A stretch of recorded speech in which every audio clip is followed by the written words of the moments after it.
बच्चों, साहित्य अध्ययन केंद्र में आपका स्वागत है। वीडियो के इस अंक में आप कक्षा 12वीं के काव्य खंड का बात सीधी थी पर नामक पाठ पढ़ोगे। बात सीधी थी पर नामक पाठ का सारांश सबसे पहले। बात सीधी थी पर में कुंवर नारायण जी ने बहुत ही सुंदर शब्दों में बताया है कि बात का प्रकार कैसा होना चाहिए।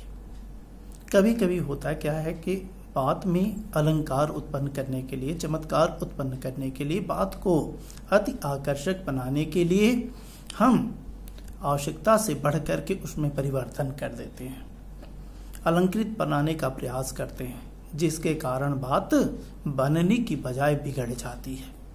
इन्होंने कहा कि यदि हम बात को सही तरीके से व्यक्त करते हैं तभी हमारी बात अपने मूल भाव को व्यक्त करने में सक्षम होती है। बात में यदि हम चमत्कार उत्पन्न लाने की कोशिश करते हैं तो केवल वह ऊपर से देखने पर तो बात बहुत ही सुंदर दिखाई देती है, लेकिन जो प्रभाव उत्पन्न करना चाहिए वह प्रभाव उत्पन्न करने में अक्षम हो जाती है। तो बात की सामर्थ्यता के लिए, सही उसके अर्थ को व्यक्त करने के लिए बहुत ही आवश्यक है कि हम बात का प्रस्तुतिकरण किस तरीके से करें। तो आइए शब्दों के माध्यम से हम देखें, कविता के माध्यम से देखें कि कुंवर नारायण जी बात का क्या प्रकार बता रहे हैं, कैसे इन्होंने इस बात को व्यक्त किया है। मूल पाठ है कि बात सीधी थी पर। जब आप कोई बात कहते हो और कहने के बाद में यदि पर लगा देते हो तो निश्चित रूप से लगता है कि उस बात में कहीं न कहीं कोई न कोई कमी अवश्य है। तो इन्होंने कहा कि बात सीधी थी, साधारण थी, पर लेकिन मैंने क्या किया, एक बार एक प्रसंग की इन्होंने चर्चा किया कि एक बार भाषा के चक्कर में, भाषा का चक्कर क्या है, अतिरिक्त दबाव लाना। भाषा का चक्कर क्या है, जानबूझ करके जटिल बनाना, सुंदर और अलंकृत बनाने का प्रयास करना। तो इन्होंने बताया कि भाषा के चक्कर में, उस बात को अलंकृत करने के चक्कर में क्या हुआ, जरा टेढ़ी फंस गई, अर्थात अपने मूल भाव को व्यक्त करने में असमर्थ हो गई, मूल भाव को व्यक्त नहीं कर पाई। उसे पाने की कोशिश में कवि ने कहा कि जब मेरी बात अपने मूल भाव को व्यक्त करने में असमर्थ हो गई तब उसको पुनः लाइन पर लाने के लिए, पुनः उसमें प्रभाव उत्पन्न करने के लिए, उसे पाने की कोशिश में, कोशिश में प्रयत्न होता है, प्रयास होता है, उस खोई हुई बात के प्रभाव को पाने के लिए मैंने क्या किया, भाषा को उल्टा पलटा। भाषा को उलटने पलटने का मतलब क्या है, अपेक्षा अनुसार उसमें परिवर्तन किया। भाषा को उल्टा पलटा, उसमें आवश्यकता अनुसार परिवर्तन किया, तोड़ा मरोड़ा, शब्दों को एक जगह से काट छाट करके दूसरे जगह से पहले जगह, इस तरीके से मैंने उसमें परिवर्तन किया, घुमाया फिराया, एक जगह के शब्दों को दूसरे जगह के शब्दों को पहले जगह, इस तरीके से मैंने आवश्यकता अनुसार उसमें परिवर्तन किया। क्यों कि बात या तो बने, या तो लगाया है इन्होंने कि या तो मेरी बात अपने प्रभाव को उत्पन्न करे। बनने का मतलब क्या है, प्रभाव को उत्पन्न करने से ही यहां पर मतलब है कि बात या तो बने या फिर भाषा से बाहर आए, या तो बात जो प्रभाव उत्पन्न करना चाहिए वह प्रभाव उत्पन्न कर दे, अन्यथा जो भाषा का अतिरिक्त दबाव है, अलंकृत बनाने का जो अतिरिक्त प्रयास है, उस प्रयास से क्या हो, बाहर आ जाए। लेकिन कवि कह रहा है कि लेकिन इतना होने के बाद, लेकिन क्या हुआ, इससे भाषा के साथ साथ पुनः साथ साथ आया है। और आप जानते हो कि जहां एक ही शब्द दो बार आता है और अर्थ एक ही निकलता है, वहां पर पुनरुक्ति प्रकाश अलंकार होता है। तो इन्होंने कहा कि लेकिन इससे भाषा के साथ साथ, भाषा के अतिरिक्त दबाव के साथ साथ बात और भी पेचीदा होती चली गई। इन्होंने कहा कि भाषा अब तक तो भाषा का अतिरिक्त दबाव था, अब इसके बाद क्या हुआ कि बात और भी पेचीदा, पेचीदा का मतलब क्या होता है, कठिन, जटिल, बात और जटिल होती गई। जहां पर बात सीधी होनी चाहिए थी, साधारण होनी चाहिए थी, अपने प्रभाव को उत्पन्न करने में समर्थ होनी चाहिए थी, वहां पर मेरी बात क्या हुई, और भी जटिल हो गई, और भी कठिन हो गई, इसमें अतिरिक्त दबाव और आ गया। तो इन्होंने कहा कि लेकिन इससे भाषा के साथ साथ बात और भी पेचीदा होती गई, पेचीदा होती गई, जटिल होती गई, कठिन होती गई। इसमें अलंकृत करने का हमारा जो प्रयास था, क्या उल्टा दिशा में क्या वह अपना प्रभाव उत्पन्न किया। तो क्या हुआ, मैंने इसके बाद भी अपना प्रयास नहीं बंद किया। क्या किया कि सारी मुश्किल माने परेशानी, कठिनाई, सारी मुश्किल को धैर्य से समझे बिना, उस समय तो मेरे लिए सबसे बड़ा कदम यह होना चाहिए था कि हर एक कठिनाई को मैं धैर्य पूर्वक उसका समाधान करता। लेकिन ऐसा न करने की बजाय मैंने क्या किया, सारी मुश्किल को धैर्य से समझे बिना मैं पेच को खोलने की बजाय, जैसे कोई पेच फंस जाता है तो उसका उपाय यह होता है कि उस पेच को खोल करके आप पुनः उस स्थान पर लगा करके सही तरीके से कसते हैं तो वह पेच पुनः कस जाता है। लेकिन इन्होंने क्या कहा कि मैं पेच को खोलने की बजाय, पेच का मतलब जो अतिरिक्त गुत्थियां थी, जो उसमें बाधाएं थी, उन बाधाओं को सुलझाने की बजाय मैं बात रूपी पेच को क्या खोलने की बजाय उसे बेतरह कसता जा रहा था। यदि चूड़ी सही नहीं फंसी हुई है और उस पर आप केवल कसते जा रहे हो तो एक समय ऐसा आएगा कि उसकी चूड़ी मर जाएगी, वह तुम्हारा पेच सही तरीके से कशाव उसमें उत्पन्न नहीं कर पाएगा। उसी बात को इन्होंने व्यक्त किया। उसे मैं बेतरह, बेतरह में तरह मूल शब्द है और बे क्या है, उर्दू का उपसर्ग है, जिसका अर्थ निकलेगा मैं उसे बेतरह, बिना बहुत ही अतिरिक्त दबाव के बेतरह कसता चला जा रहा था और बलपूर्वक उसमें कशाव उत्पन्न करता चला जा रहा था। क्योंकि इस कर्तव्य पर, कर्तव्य का मतलब होता है क्या, कर्तव्य का मतलब होता है किया गया कार्य। और कवि का क्या कार्य है, जो भी ये कवि अपना कार्य कर रहा है, कौन सा कार्य कर रहा है, वह बेतरह कसने वाला जो कार्य है। इस कर्तव्य पर साफ सुनाई दे रही थी तमाशबीनों की शाबाशी। तमाशबीन क्यों, तमाशा देखने वाले जो थे। तो इन्होंने कहा कि उसे बेतरह कसता जा रहा था क्योंकि मुझे इस कर्तव्य पर मुझको मेरे को क्या हो रहा था, साफ सुनाई दे रही थी, साफ साफ आवाज आ रही थी तमाशबीनों की शाबाशी।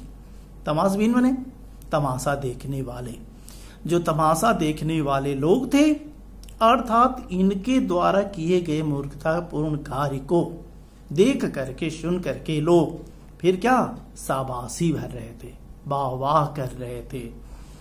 तो इन्होंने कहा कि तमाशबीनों की, तमाशा देखने वालों की साफ साफ मुझे आवाज सुनाई दे रही थी। इसके बाद भी लोग मुझे प्रोत्साहन दे रहे थे, मुझे बढ़ावा दे रहे थे और मैं उनके अनुसार इस कार्य को करता जा रहा था, जिसके कारण क्या हुआ, तमाशबीनों की शाबाशी और वाहवाह। आखिरकार वही हुआ। कवि ने कहा कि अंततः मुझे जिसका डर था अंत भी वही हुआ। क्या हुआ, जिसका मुझे डर था, जिसकी मुझे आशंका थी, जिसका मुझे पहले से ही डर था, अंत में वही हुआ। क्या हुआ, जोर जबरदस्ती से बल प्रयोग करने के कारण बात की चूड़ी मर गई। बात की चूड़ी मरने का मतलब क्या होता है, अपने प्रभाव को व्यक्त करने में असमर्थ हो जाना। इन्होंने कहा कि अंत में मेरी बात क्या हुई, अपने बात को प्रभाव करने में सर्वथा अक्षम रह गई, अपने बात के प्रभाव को व्यक्त नहीं कर पाई, उसकी अभिव्यक्ति कुंद पड़ गई। और क्या हुआ, इन्होंने कहा कि जोर जबरदस्ती से बात की चूड़ी मर गई और वह भाषा में बेकार घूमने लगी। भाषा के अतिरिक्त दबाव में वह बात मेरी इधर से उधर घूमने लगी। तब मैंने क्या किया, अंत तो गत्वा परेशान हो करके क्या किया कि हार कर मैंने उसे कील की तरह, जैसे कील को, जैसे कांटे को आप क्या करते हो, हार करके मैंने उसे कील की तरह, यहां बात को ही कील की संज्ञा दी गई है। हार कर मैंने उसे कील की तरह अर्थात कील के रूप में क्या किया, उसी जगह ठोक दिया। ऊपर से ठीक ठाक पर अंदर से क्या, ना तो उसमें कशाव था। कवि ने कहा कि मैंने उसको अंततोगत्वा वहीं पर ठोक दिया, मतलब इस तरीके से उसको फिट कर दिया, जबरदस्ती बलपूर्वक। इस तरह से करने का मतलब क्या हुआ, प्रभाव क्या हुआ कि ऊपर से तो साफ साफ वह कील दिखाई दे रही थी, लेकिन उसके अंदर का जो कशाव होना चाहिए, जो पकड़ होनी चाहिए, वह पकड़ हमेशा हमेशा के लिए क्या हो गई, समाप्त हो गई। मतलब कविता ऊपर से बहुत ही अच्छी दिखाई दे रही थी, लेकिन उसमें जो अभिव्यक्ति होनी चाहिए, जो भाव होना चाहिए, वह भाव उसमें का हमेशा हमेशा के लिए क्या हुआ, समाप्त हो गया। बात ने जो एक शरारती बच्चे की तरह, शरारती बच्चा, उदंड बच्चा, शरारत करने वाला बच्चा, बात ने जो एक शरारती बच्चे की तरह मुझसे खेल रही थी। ऐसा देखने से लग रहा था कि यह बात भी कोई शरारती बच्चा हो। यहां बात का क्या, मानवीकरण किया गया है, इसलिए इसमें क्या, मानवीकरण अलंकार हो जाएगा। क्या कहा इन्होंने कि बात ने एक शरारती बच्चे की तरह मुझसे खेल रही थी। ऐसा देखने से लग रहा था कि मेरे साथ वह क्रीड़ा कर रही हो। मुझे पसीना पहुंचते हुए देख करके, मुझे परेशान होता हुआ देख करके बात भी समझ गई कि यह कवि भी क्या है, परेशान है, और परेशानी का सबब, परेशानी का कारण क्या है, इसके माथे पर आने वाला पसीना है, माथे पर का दिखाई देने वाला इसका पसीना है। मुझे पसीना पोंछते देखकर उसने मुझसे पूछा, क्या पूछा कि क्या तुमने भाषा को सहूलियत के साथ में कभी बरतना कभी नहीं सीखा? क्या तुमने बात को कभी साधारण तरीके से व्यक्त करना नहीं सीखे हो, जो इस तरीके से तुम बलपूर्वक कार्य को करते जा रहे हो, और अपने बलपूर्वक कार्य करने के कारण तुम्हारी इस बात में किसी प्रकार की अभिव्यक्ति न रह गई है।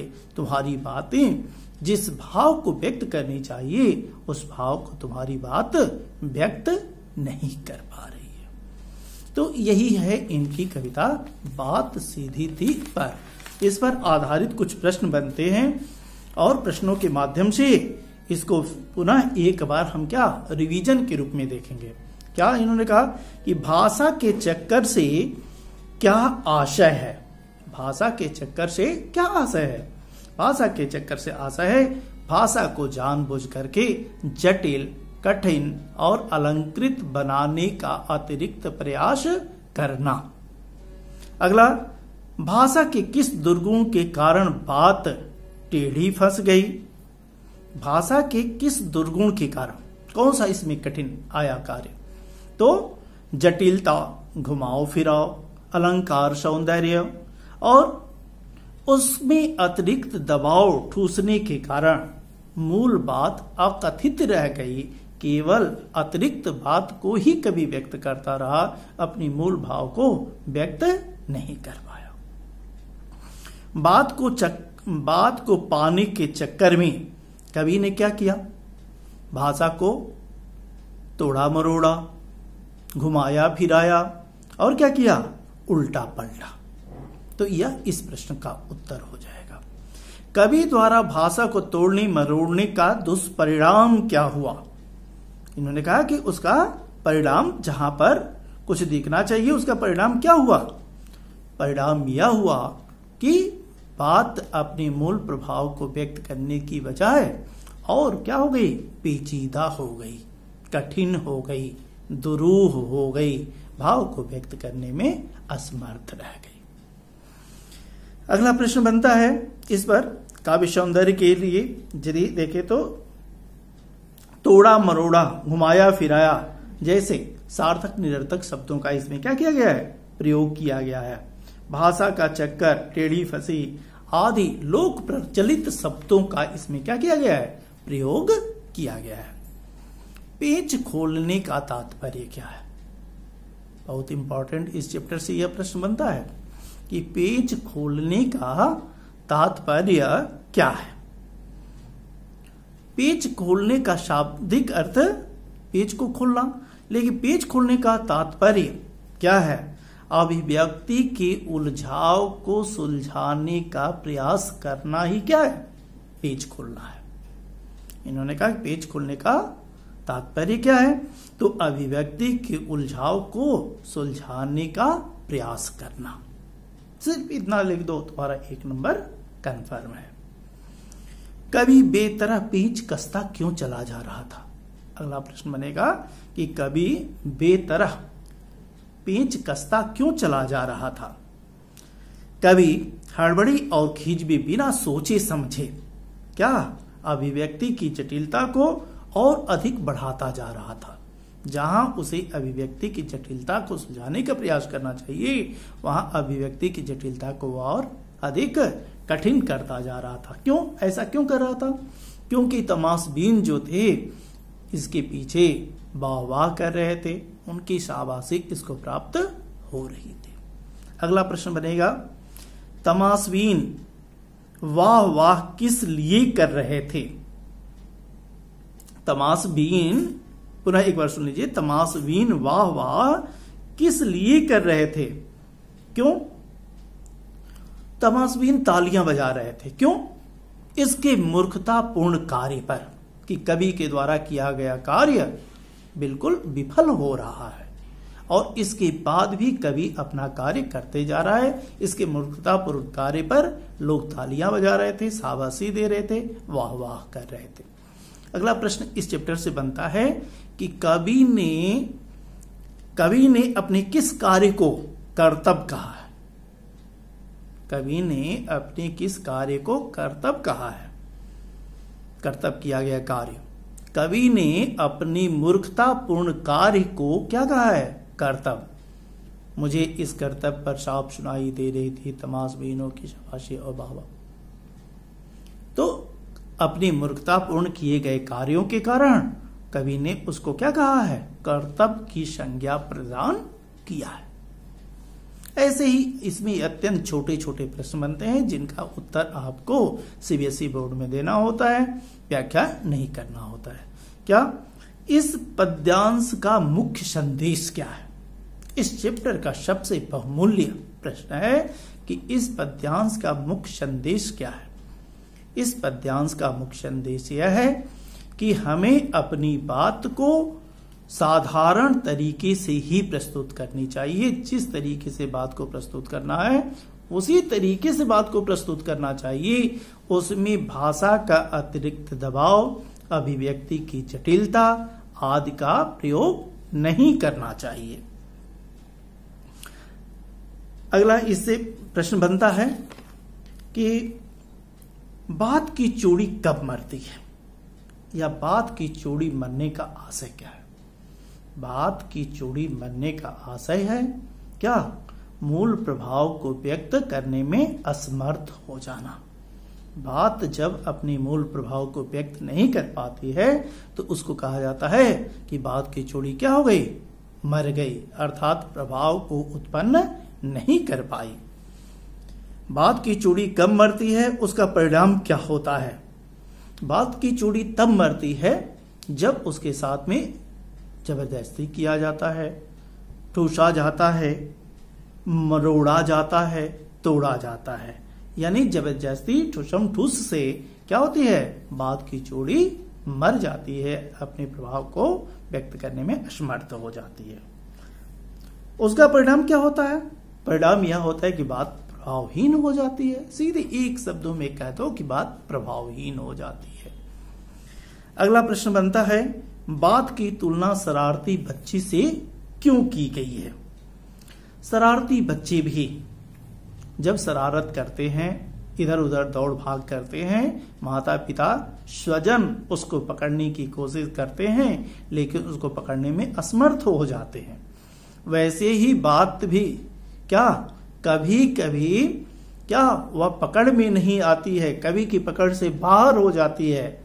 अर्थात दोनों में समानता होने के कारण बात की तुलना किससे, एक शरारती बच्चे से की गई है।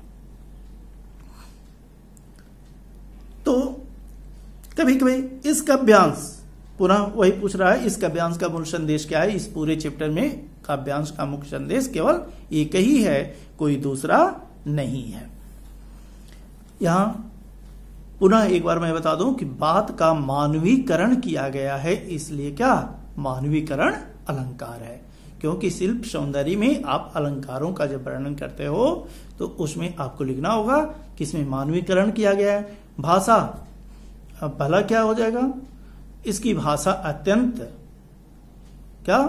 अत्यंत सरल, साधारण और प्रभाव व्यक्त करने में समर्थ है।